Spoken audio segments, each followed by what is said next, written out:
Sir కేరళలో జరిగినటువంటి వాయనాడ వాయనాడ వరద బీభత్సము వరద బీభత్సం మరి కొన్ని వందల మంది చనిపోయారు, ఎంతోమంది నిరాశ్రయులు అయిపోయారు. ఇలాంటి విషయాలు జరిగినప్పుడు సార్ మరి ఏమనుకోవాలి సార్? ఏంటి దీన్ని ఎలా చూడాలి? ఎందుకంటే ఇప్పుడు ఎంతోమంది అనాథలైపోయారు, ఎంతోమందికి అసలు ఇళ్ళే లేవు, ఊర్లే లేవు. దేవుడు ఎందుకు ఇలాంటి ఘటనలను సంభవింపజేస్తాడు? యుగము అంతమైపోయే రోజులు దగ్గరికి వచ్చినప్పుడు యుగ సంధిలో ఒక యుగం అంతమై కొత్త యుగం ఆరంభమయ్యే కాలం వచ్చినప్పుడు ప్రకృతి విలయాలు, ఉత్పాతాలు, ఉపద్రవాలు జరుగుతాయి. ఇది చరిత్ర, దైవ సంకల్పం. అది మంచిదని మనం చెప్పలేము, హర్షించలేము, చాలా బాధాకరము. ఏదైనా బాధాకరమే. ఇప్పుడు యుద్ధాలు కూడా ప్రభు రెండవ రాకడకు ఒక సూచన. మరి యుద్ధాలు జరుగుతున్నందుకు సంతోషించగలమా? లేదు. ఇప్పుడు పాలస్తీనా అండ్ ఇజ్రాయెల్ వాళ్ళ యుద్ధం జరుగుతుంది, గాజా స్ట్రిప్ మీద దాడులు జరుగుతాయి, లెబనాన్ మీద దాడులు జరుగుతున్నాయి. ఇప్పుడు ప్రభుత్వాలు, ఉగ్రవాద సంస్థలు, ప్రభుత్వాలు ఒకరి మీద ఒకరు దాడి చేసుకుంటుంటే సామాన్య పౌరులు ఎంతోమంది చచ్చిపోతున్నారు సార్. ఇంత చిన్న చిన్న పసిపిల్లలు, మా నాన్న చనిపోయాడు, నాకు అమ్మ కావాలి, మా అమ్మ చనిపోయిందని ఏడుస్తున్నారు. మనం హర్షించగలమా? హర్షించలేదు. వాళ్ళ మతం ఏదన్నా కానీ, జాతి, దేశము, భాష ఏదైనా కానీ, ఒక పసిబిడ్డ అమ్మ నాన్న ఇద్దరు బాంబింగ్లో చనిపోయారు, అమ్మ లేదు నాన్న లేదని ఏడుస్తుంటే హృదయ విదారకమైన పరిస్థితి.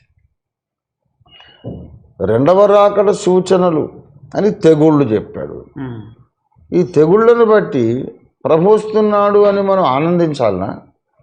లేకుంటే తెగుళ్ళ ద్వారా ఇంతమంది చచ్చిపోతున్నారు, నిరాశ్రయులు అయిపోతున్నారు, దిక్కులేని వాళ్ళు అవుతున్నారు అని మనం బాధపడాలనా? రెండు కోణాలు కూడా ఉన్నాయి, రెండు ప్రక్కల చూడాలి. మానవ కోణం నుండి చూస్తే ఇవన్నీ బాధాకరమైన విషయాలు.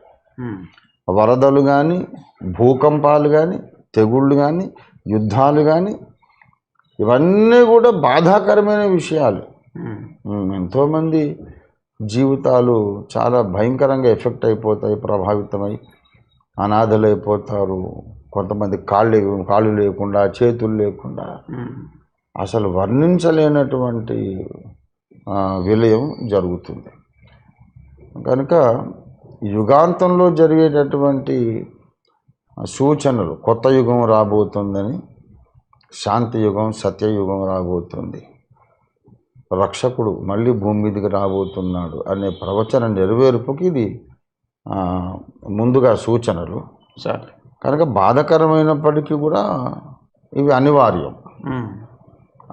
ఇలాగే జరుగుతుంది. ఇంకా చాలా యుద్ధాలు జరుగుతాయి, చాలా తెగుళ్ళు వస్తాయి, చాలా వరదలు వస్తాయి, భూకంపాలు వస్తాయి. కోట్ల మంది చచ్చిపోతారు,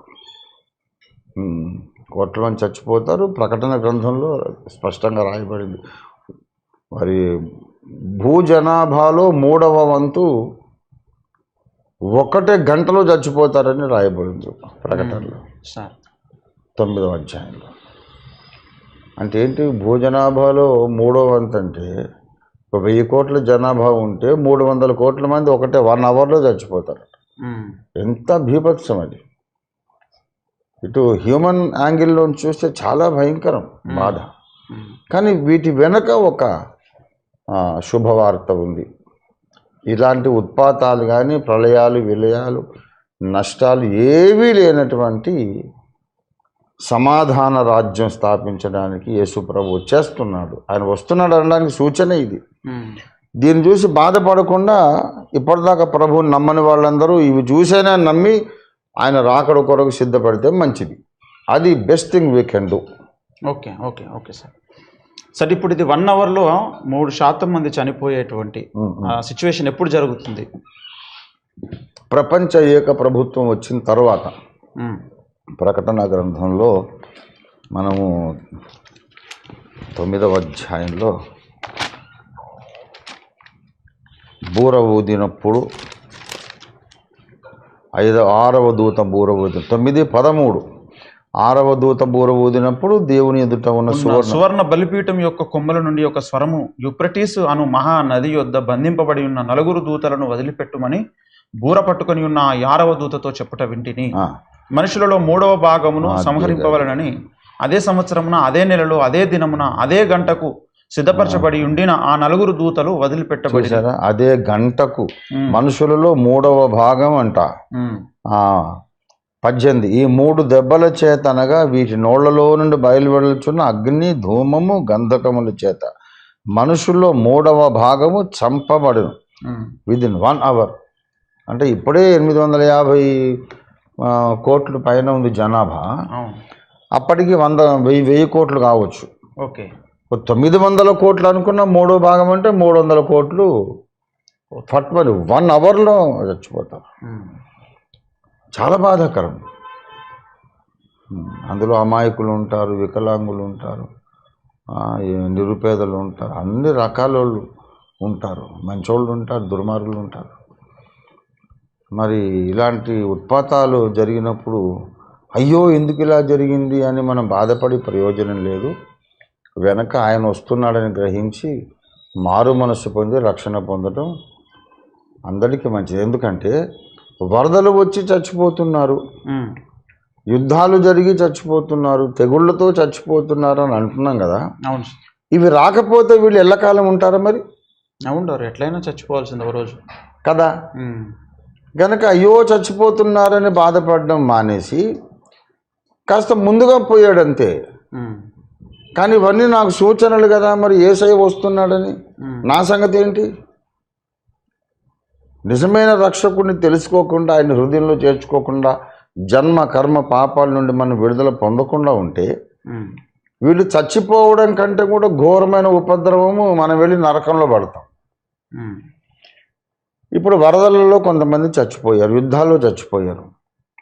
వాళ్ళు అదివరకే యేసు ప్రభువుని లోపల చేర్చుకొని ఉంటే వాళ్ళు పరదేశంలోకి దైవ మహిమ దగ్గరికి వెళ్ళిపోతారు, దేవుని సింహాసనం దగ్గరికి వెళ్ళిపోతారు. సింహాసనం పరలోకంలో ఉంటుంది, కానీ పరలోకంలో ఉన్నటువంటి దేవుడు పరదేశంలో కూడా కనపడుతుంటాడు, అక్కడ కూడా కనపడతాడు ఆయనే. అంత దగ్గరికి వెళ్ళిపోతారు.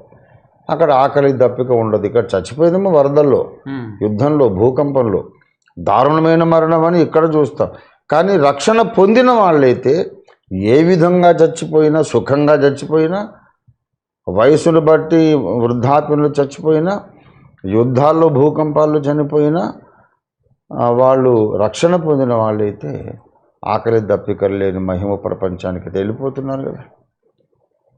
కనుక మనుషులు చచ్చిపోతున్నారు అని బాధపడడం కాదు, రక్షకుణ్ణి తెలుసుకోకుండా చచ్చిపోతున్నారని బాధపడాలి.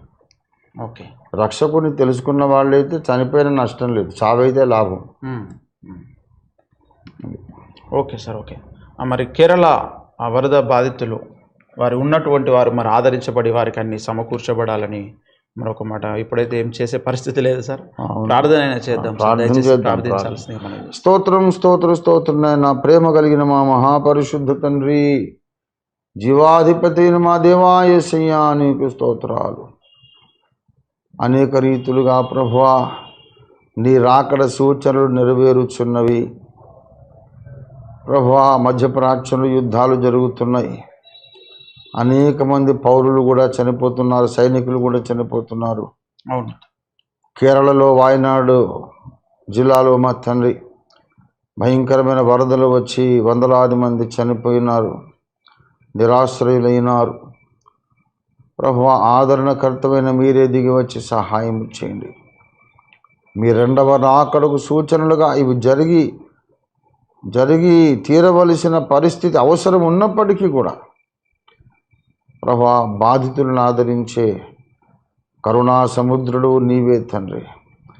అవసరమును బట్టి ఈ తెగుళ్ళు, ఈ ఉత్పాతాలు, ఉపద్రవాలు జరుగుతున్నప్పటికీ అందులో ప్రభువా నిన్ను అంగీకరించి రక్షణ పొంది చనిపోతున్న వాళ్ళను మహిమలో చేర్చుకుంటున్నావు కనుక నీకు వందనాలు ప్రభువా.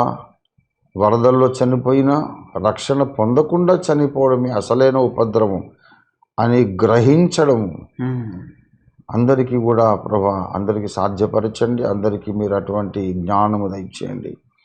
నీ రాకడ సూచనలు నెరవేరుచుండగా మా దేశంలోనూ అన్ని దేశాల్లో భూప్రపంచమంతటా ఉన్న ఆలోచన పరులు యథార్థంగా దేవుని వెదికి ఇదిగో యేసురాజు రెండవసారి వస్తున్నాడు అని గ్రహించి అందరూ మారు మనసు పొంది రక్షణ పొందడానికి సహాయం చేయండి.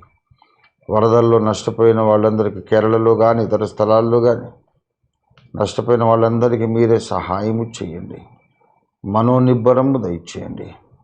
అందరూ రక్షణ పొందుటకు సహాయం చేయండి. నీ పరిశుద్ధాత్మను కుమ్మరించండి. యేసునామములో ప్రార్థిస్తున్నాం తండ్రి. ఆమేన్. Thank you sir. Thank you.